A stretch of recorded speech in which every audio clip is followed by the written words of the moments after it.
Hey everybody, welcome back to RPG Imaginings. This morning I had an idea that it was time for me to showcase one of my favorite Call of Cthulhu 7th edition products that I've referred to quite a few times on the channel, but I've never actually showcased them. And I'm making this video largely because there are many new players to Call of Cthulhu. Call of Cthulhu is undergoing a modern renaissance, and it is being embraced by a lot of people who love the idea of existential horror during a time in which we are kind of all living through existential horror. And I want to showcase the Investigator Handbook because this is really the gateway to really immersing yourself in the game and really living within your character and having the options that you need to really feel like you're exploring whatever narrative you are interested in exploring for the game. And so let's take a look. Okay.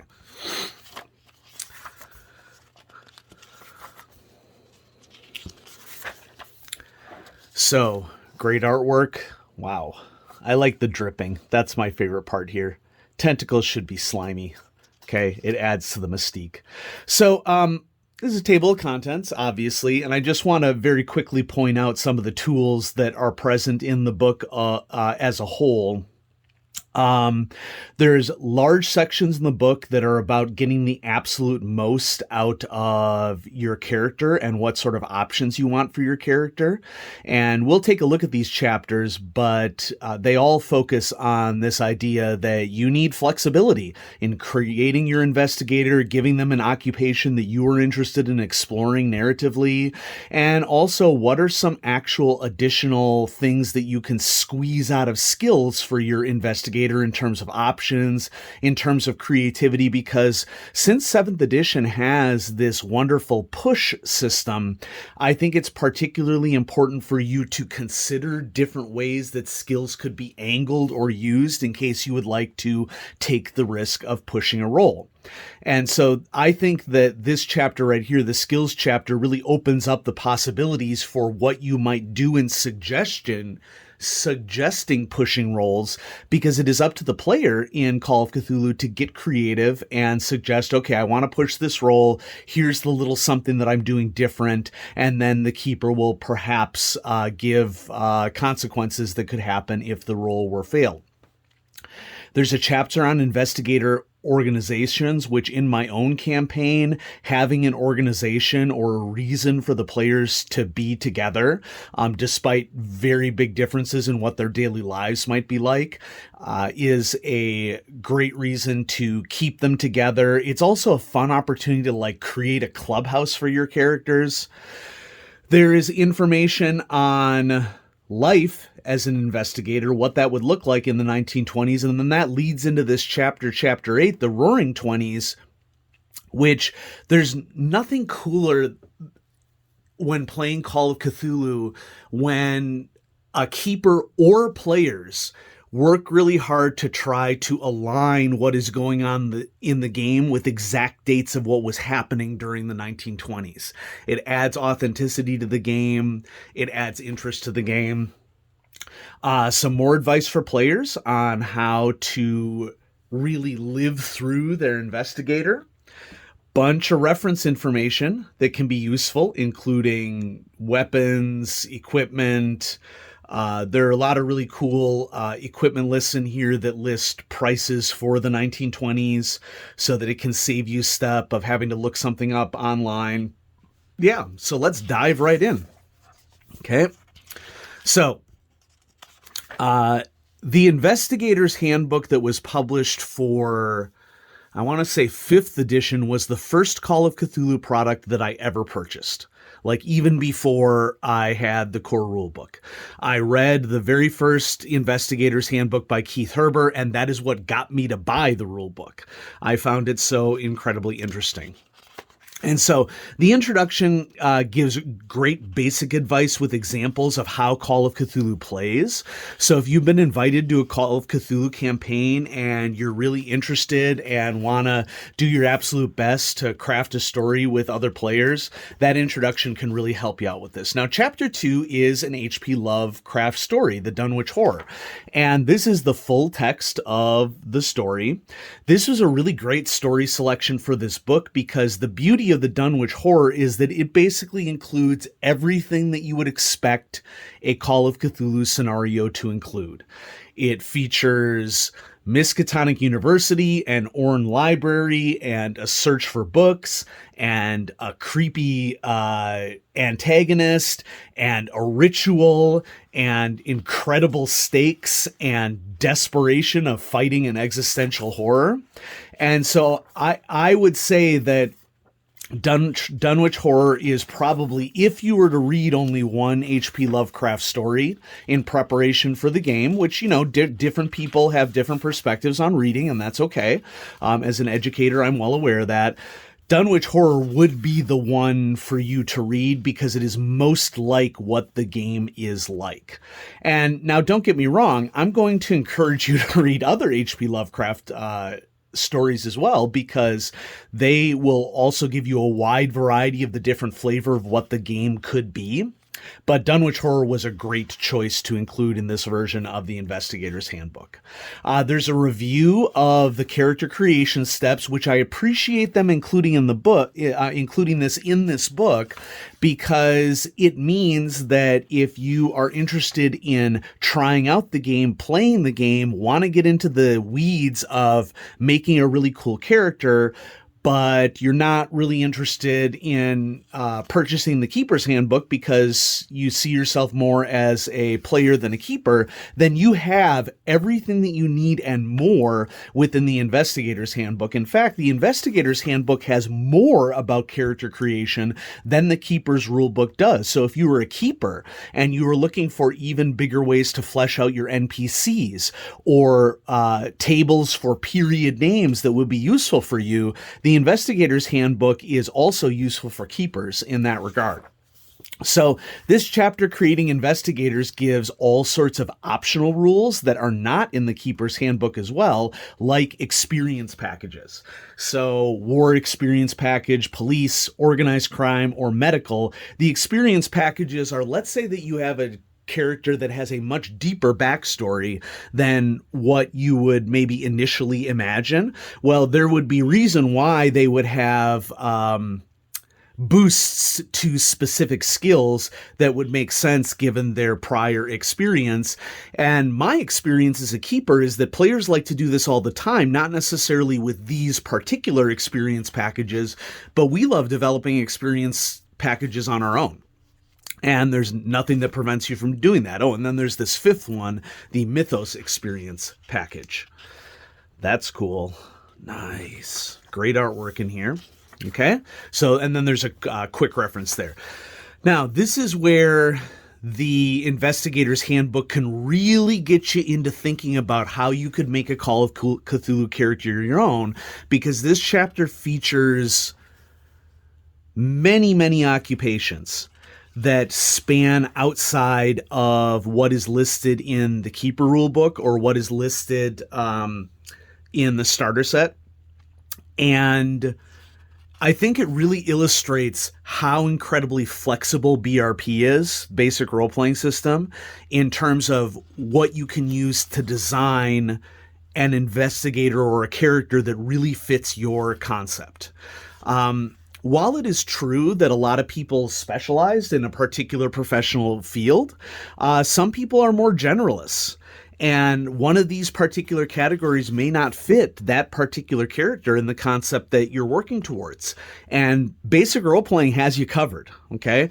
Just because you have these occupations listed in this book does not mean that you can't create a completely new occupation that is based upon the concept that you're working on.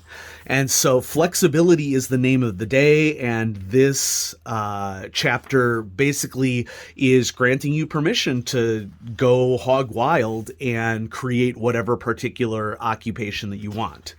More depth on skills in this chapter, so it lists all the skills that are available and their base percentages. Also gives some really important information about examples for pushing, and what some sample consequences would be for failed pushes. Some more descriptions and details about what the skills entail, because a lot of the time, and I find this especially when I'm running games at FLGSs, a particular player may have an idea of what the skill is about just based upon a word on their character sheet, but having these additional descriptions available at the table has been very, very useful for me to help them to truly understand what's going on. And I especially like these tags right here about 1920s scientific specializations and where the fields are at those particular times, because if you're trying to work on these things authentically, there are aspects of biotechnology, for example, that did not exist in the 1920s. And given that we are now 100 years out from the 1920s, new audiences that are going into Call of Cthulhu that may not be as familiar with the history of the 1920s can really benefit as compared to players with more longevity. And this just helps to keep the community fresh and welcoming for everybody. Investigator organizations, I mentioned, are a awesome example of what you would want to bring your characters together and have them have a reason for them to be together. For my play group, it was the Order of the Black Cat. And for the examples given here, it is the Society for the Exploration of the Unexplained. And I also like this because not only does it give examples of PCs that would be members of a society, okay, but it also gives these little one booklet shots.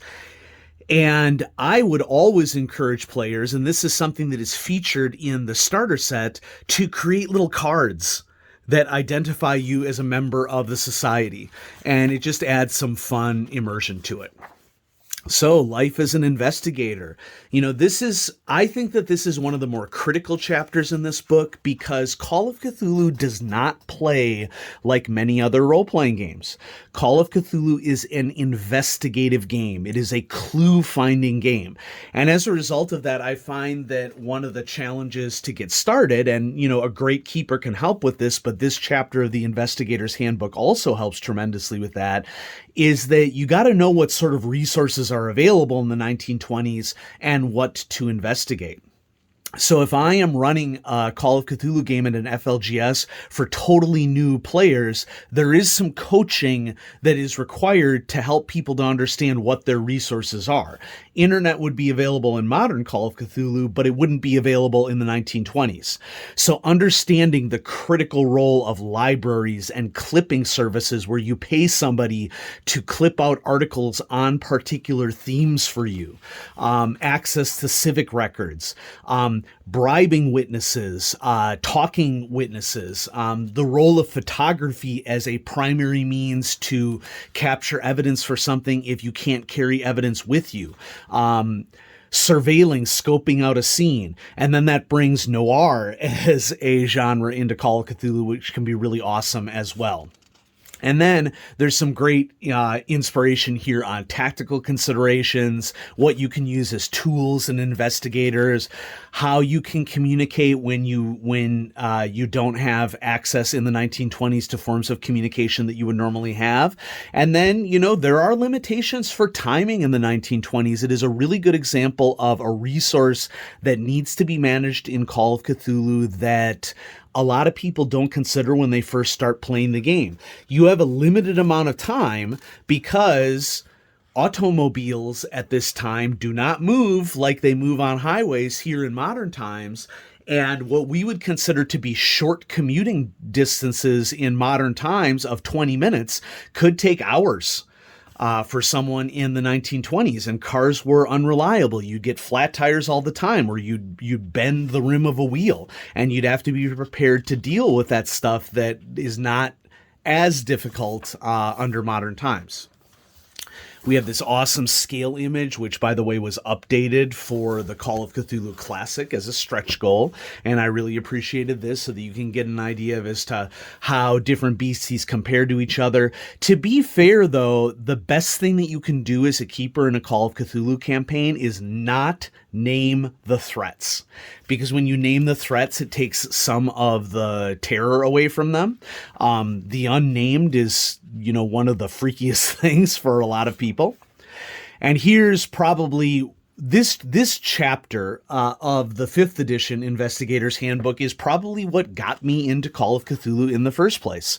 The 1920s was a remarkable but also terrible decade in history, in which there was celebration of just coming out of a world war and coming out of a pandemic. But at the same time, there was still a lot for humanity to learn. And that exuberance combined with uncertainty makes for really interesting storytelling for a role-playing game, which I think is part of the reason why Call of Cthulhu has been one of many reasons why Call of Cthulhu has been successful as a role-playing game, because it has relied on a time in which everybody wanted to celebrate, but there is still so much uncertainty in the world. So there's information about the history, the tools that were available, biographies of famous adventurers, which this is always awesome to bring into games. To some of the most memorable Call of Cthulhu games that I've run as a keeper have been me playing Agatha Christie as a character in the game. And Agatha Christie being one of my favorite writers, mystery writers. That's just really cool to be able to bring historical characters into your game and have them interacting with investigators and finding ways to decide whether it's an alternate timeline in which a famous person met an untimely death, or whether you're going to keep them alive in some way, shape, or form, or whether the investigators have to fight to keep them alive so that they don't mess with history. And so narrative possibilities are just amazing. Chapter 9, Advice for Players. Very useful. If you do not cooperate in Call of Cthulhu, things are not going to go well for you. You need every resource that you have available for you, because the antagonists that you are facing are unequivocally more powerful and knowledgeable than you. Okay?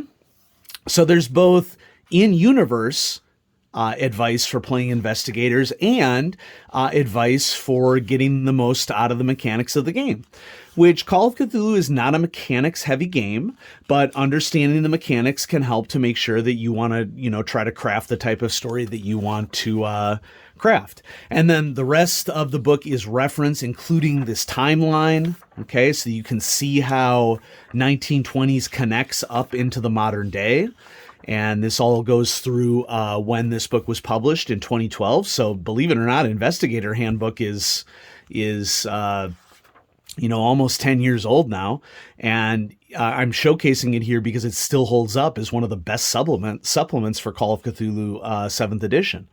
And prices for different things. One of the things that would be a great thing for you to try to get a hold of is to try to get a facsimile copy, or, if the price is okay, an actual copy of a Sears Roebuck catalog from the 1920s.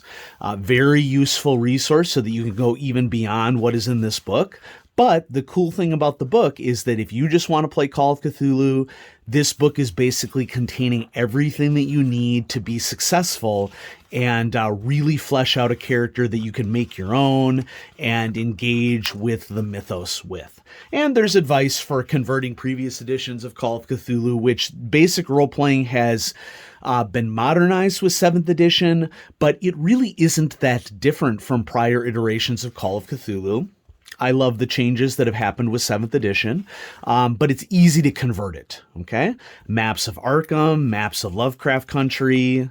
If you get the bundle that includes both the Keeper Rulebook and the Investigator's Handbook, you get a poster map of Lovecraft Country, which I have hanging in my recreation space. And then we got the index and advertisements for other products. Many of them have been updated since the release of this book. And so, yeah, I just wanted to emphasize this book is one of my favorite books that exists for the 7th edition catalog, and I've never featured it on the channel, but guess what? It's time to feature it on the channel. And so if you are a new player or an old player of Call of Cthulhu, I highly recommend the Investigator Handbook. There's so many great ideas to draw from it and help to flesh out your game to make it awesome. Thanks, everybody, for watching. There will be more awesome Call of Cthulhu and RuneQuest and other Chaosium games coming at you on RPG Imaginings. Have a great day.